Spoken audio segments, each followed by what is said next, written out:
Hola, muy buenas tardes. Mi nombre es Saúl David Frías Maranto y soy de la carrera de LENA, licenciatura en la enseñanza de las artes.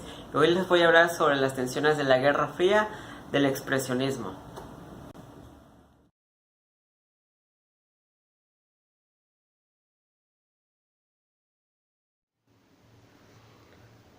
En el inicio de la década de los 50, los artistas norteamericanos crearon el primer movimiento de vanguardia autóctono, al margen de las influencias surrealistas y constructivistas europeas. Los norteamericanos impusieron sus señas de identidad a la vez que su hegemonía artística y reafirmaron su propio estilo, el de una pintura de tipo americano, el llamado expresionismo abstracto.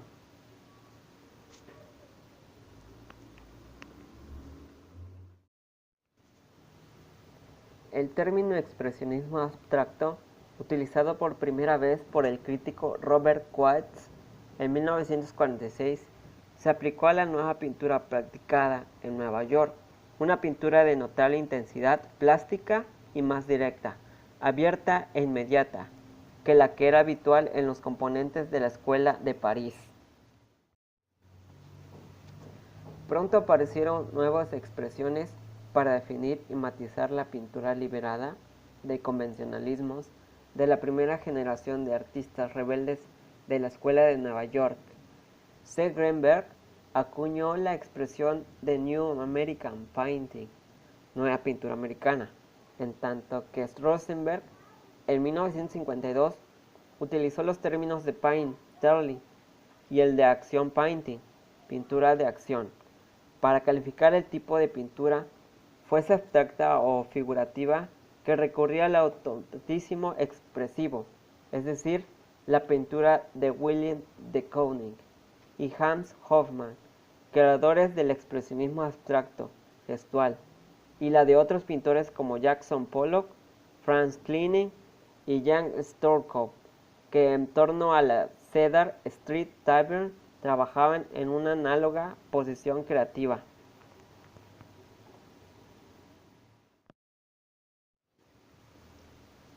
La respuesta europea, el informalismo.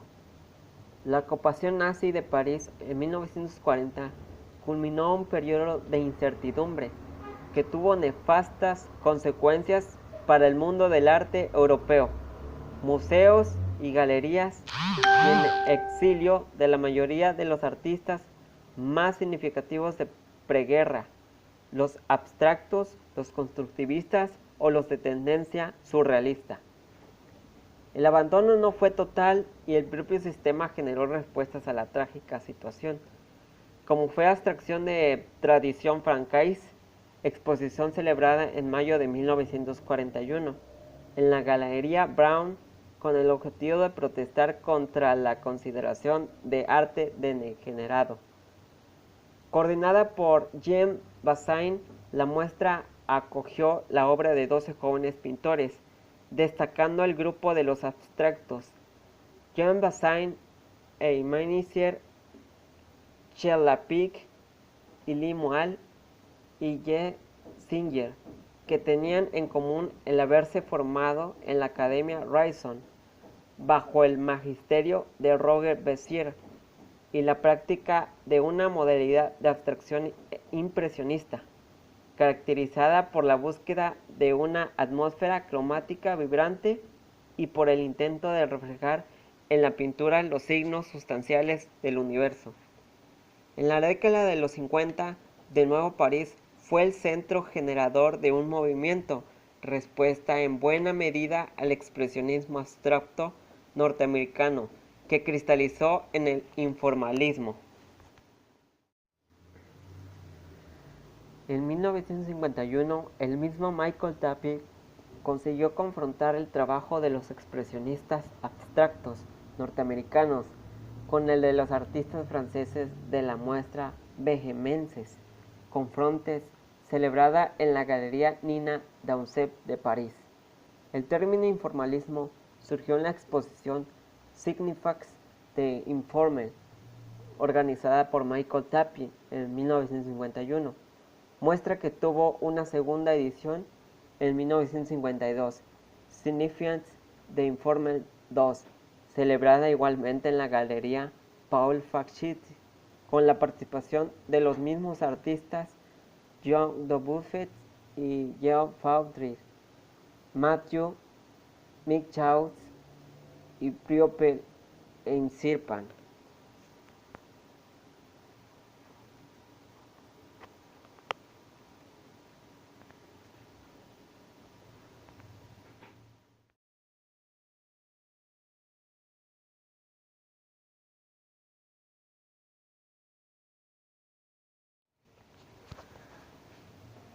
La génesis de la cultura pop, el arte pop inglés.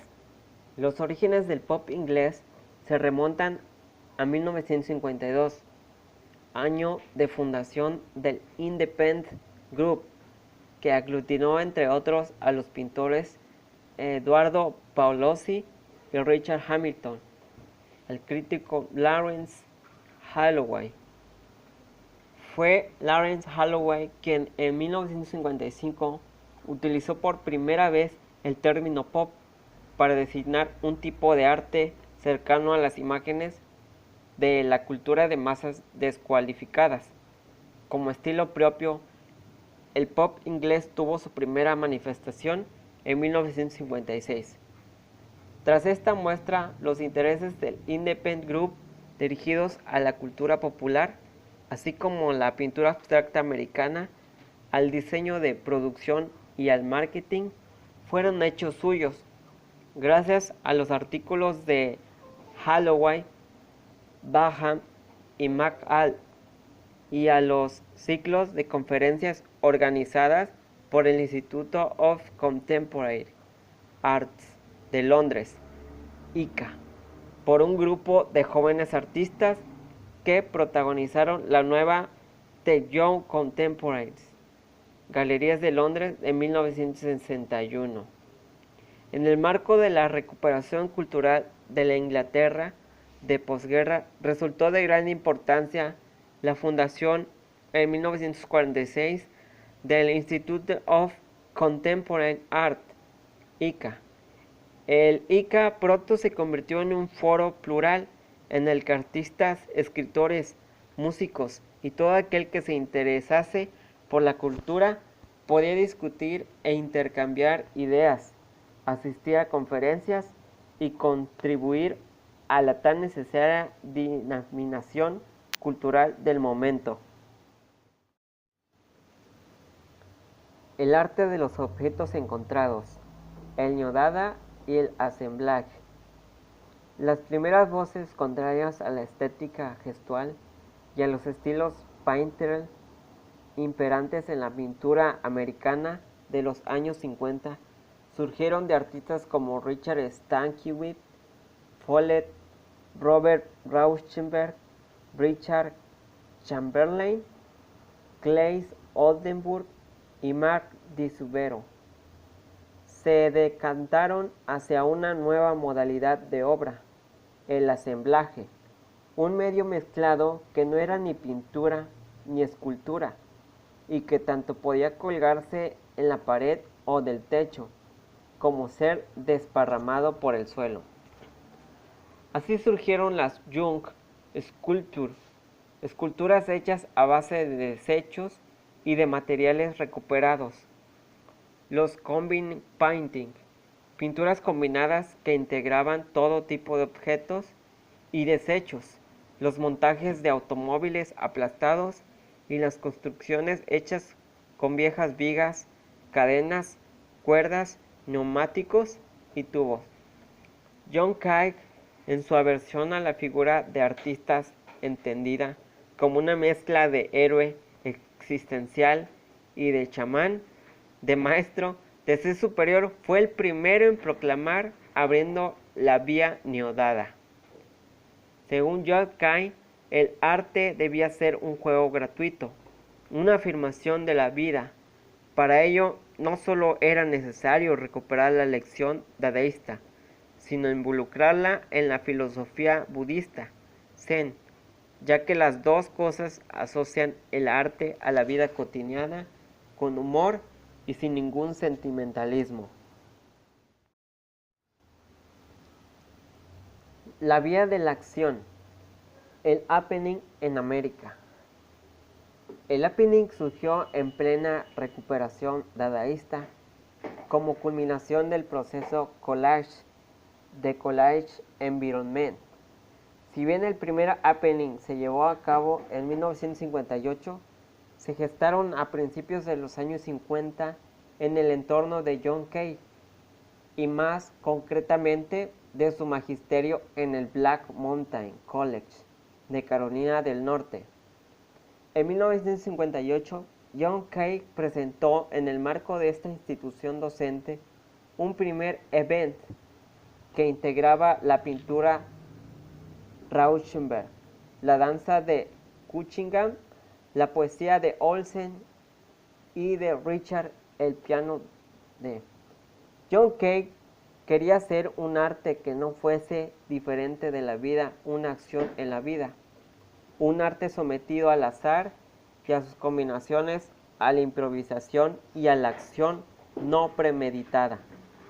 Las ideas de John Kay y el recuerdo de Marcel Duchamp fueron retomados en 1958 por un grupo de artistas, entre ellos George Brecht, Al Hansen, Dick Higgins, Alan Caprow y Jackson McLeod, y algunos más jóvenes como Jim Dane, Brett Grams, Claes Oldenburg, Yoko Ono y Robert Whitman.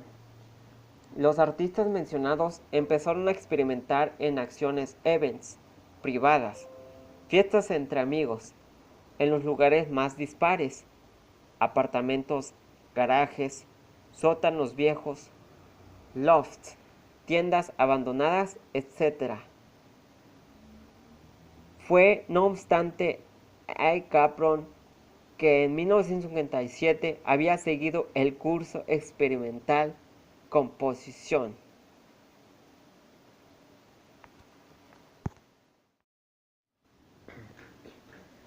En conclusión, las vanguardias artísticas de principios del siglo XX lograron abrir las fronteras del arte, en un momento de miras estrechas y de un arte rancio e inmovilista.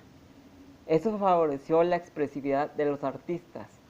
Lo multidisciplinar nada suponía un límite para una obra de arte, si el artista así lo sentía, siendo una época de experimentación y de nuevas técnicas artísticas.